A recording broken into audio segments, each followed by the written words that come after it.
Surya palace के भव्य और चमकते हुए मुख्य द्वार पर आज रोहित खड़ा था।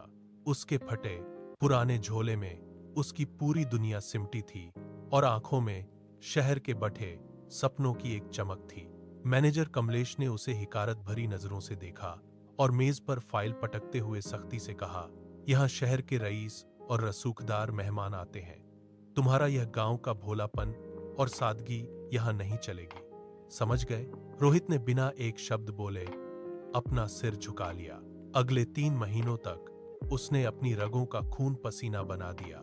वह सुबह 4 बजे की ठिठुरन में फर्श चमकाता और आधी रात तक भारी बोझ उठाता रहा।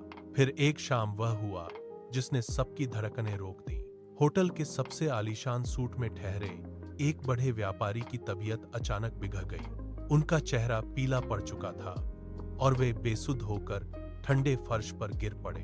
मैनेजर कमलेश डर के मारे कांपने लगा। वह बदहवास होकर रिसेप्शन की ओर भागा। उसे समझ ही नहीं आ रहा था कि एम्बुलेंस को क्या पता दे या कैसे मदद बुलाए। तभी शांत कदमों से रोहित उस कमरे में दाखिल हुआ।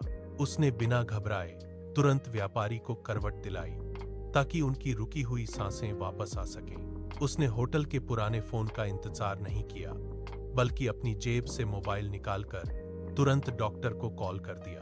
पूरी रात रोहित उनके सिरहाने बैठा ठंडी पट्टियां बदलता रहा। सुबह जब व्यापारी की आंखें खुलीं तो उन्होंने रोहित का हाथ थाम लिया। उन्होंने कमलेश की तरफ देखकर भारी आवाज में कहा, यह होटल तुम्हारी भौतिक सुविधाओं से नहीं, बल्कि इस लड़के की निस्वार्थ सेवा से चल रहा है।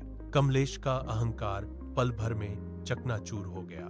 कमलेश ने रोहित के कंधे पर हाथ रखा और रुंधे गले से बोला, मैंने तुम्हें सिर्फ एक मामूली नौकर समझा था, पर आज तुमने मुझे इंसानियत का सबसे बड़ा पाठ पढ़ाया है।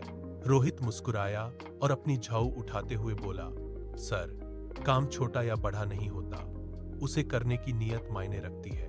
आज सूर्या पैलेस में घमंड नहीं, बल्कि सेवा की गूंज थी।